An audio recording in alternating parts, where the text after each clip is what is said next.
क्योंकि जो जैसा कर्म करता है उसे वैसा फल मिलना चाहिए। भगवान कन्हैया ने उत्पाद किए तो यशोदा ने उन्हें भी दंडित किया है, फल दिया।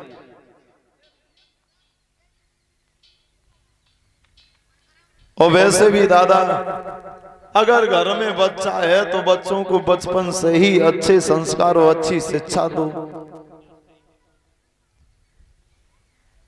कुछ लोग ये सोचते हैं कि अभी मेरा बच्चा छोटा है और जब बड़ा हो जाएगा तो हम उस बच्चे को सुधार लेंगे। छोटा बच्चा अगर है तो ये सोचते हैं, हर आदमी हर इंसान यही सोचता है कि अभी छोटा है, ना समझ है, जब बड़ा हो जाएगा तो अपने बच्चे को हम सुधार लेंगे। एक बात याद रखना माताओं, जैसे आंगन में एक हम छोटा सा पौधा लगाएं और वो पौधा महाराज धीरे धीरे बड़ा होने लगे, बड़ा होने के साथ ही साथ टेढ़ा होने लगे, तो वो पौधा को सीधे करवे के लाए एक बांस की लकड़ी पास में गाड़ देते हैं सीधी सी, उसी से उस पौधे को बांध देते हैं ताकि वो पौधा फिर धीरे सीधा होने लगता है। और हम जे सोचे कि अभी तो जो छोटो है टेढ़ो हो तो होंदे, जब बड़ो हो जाए तब हम जे सीधो कर लें। फिर वही पौधा एक दिन विशाल वृक्ष का रूप ले लेता है, उसकी डालियां इधर उधर बिखर जाती हैं। फिर हम हाथ में कुल्हाड़ी लेकर के उस वृक्ष की डालियां भले ही काट डालें लेकिन उस डाली को सीधा नहीं बना पाएंगे। वैसे ही घर में संतान होती है, संतान जब छोटी है यदि कुछ गलती करती है तो उसी वक्त उस बच्चों को वहां रोक दिया जाए। और तुम जो सोचो अब है ना, अब है तो छोटो है और जब बड़ो हुए तब हम सुधार लेंगे। जब बड़ो हुए तब हम सुधार लें। जैसे बड़ा पौधा, एक छोटा सा पौधा जब वृक्ष बन जाता है उसकी डाली हम काट भले ही डालें लेकिन सीधी नहीं कर पाएंगे, वैसे ही जब छोटे बच्चे एक दिन बड़े जवान हो जाते हैं तब कितनी भी कोशिश कर लें वो बच्चे सुधरने वाले नहीं होते। इसलिए बचपन से ही बच्चों को सुधारो। हम तो यहां तक देखते हैं दादा, एक 5-6 वर्ष का बच्चा और माँ और बाप के पास में बैठा था घर के बाहर अपने दरवाजे पर माँ बाप भी बैठे, वहीं 5-6 वर्ष लगा बच्चे की उम्र होगी, वहां बैठा बच्चा। तब तक एक पड़ोसी निकलो तो वो 5-6 वर्ष को बच्चा पड़ोसी को गाली देने लगो।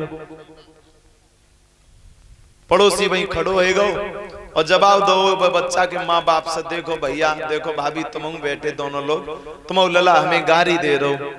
तो वे पड़ोसी से कहा बोले वो बच्चा के माँ बाप, तुम फालतू में छोटे छोटे बच्चों की बातें लेने लगे, अभी ना समझ है, छोटा है इसलिए गाली दे दी होगी, चलो कोई बात ना। जब तुम्हारा बच्चा ना समझ ही है तो उस बच्चे को जब समझदारी कहां से आएगी तू गाली दे दे। माँ बाप ये कहते बच्चा जब कोई गलती कर दे, 5-6 वर्ष का बच्चा किसी को गाली दे दे तो माँ बाप ये कहते ना समझे। अगर तुम्हारा बच्चा ना समझ ही है तो तुम्हारे बच्चे को ये समझदारी कहां से आ गई कि तू गाली दे। जिस मुंह से बच्चा गाली दे सकता है उसी मुंह से, उस जबान से बच्चा सभ्यता से भी बात कर सकता है। 5-6 वर्ष का बच्चा हो जाए, माँ बाप यही कहते हैं अभी समझदार नहीं हुआ। हम ये कहते हैं 6 महीने का बच्चा समझदार हो जाता है, केवल 6 महीने का बच्चा समझदार हो जाता है। कभी देखना, कभी प्रैक्टिकल करना। 6 महीने का बच्चा हो माँ की गोद में, उस 6 महीने के बच्चे को माँ की गोद से लेकर के किसी और की गोद में दे देना, बच्चा रोना शुरू कर देगा और तब तक रोएगा जब तक दोबारा अपनी माँ के गोद में नहीं आ जाएगा। 6 महीने का बच्चा उसकी माँ से हटा करके किसी और की गोद में डाल देना, बच्चा रोना शुरू हो जाएगा और तब तक रोएगा जब तक उसकी माँ उसे नहीं ले लेगी। और जैसे ही माँ की गोद में पहुंचे वैसे ही चुप। तो 6 महीने का बच्चा भी जानता है कि ये मेरी माँ नहीं कोई और है। अपनी माँ की गोद में पहुंचते ही 6 महीने का बच्चा भी माँ के चेहरा को देख करके चुप हो जाता है। तो 6 महीने का बच्चा भी समझदार होता है। ये तो बाहर की बात है। परीक्षित महाराज जी, मां के पेट में अगर 6 महीने का बच्चा हो तो वो भी समझदार होता है। मां के पेट में अगर 6 महीने का बच्चा है तो वो 6 महीने का बच्चा मां के उदर में भी समझदार हो जाता है। दादा, अगर मां के पेट में 6 महीने का बच्चा समझदार न होता तो अभिमन्यु उत्तरा के पेट में चक्रव्यूह तोड़ना नहीं सीख पाता।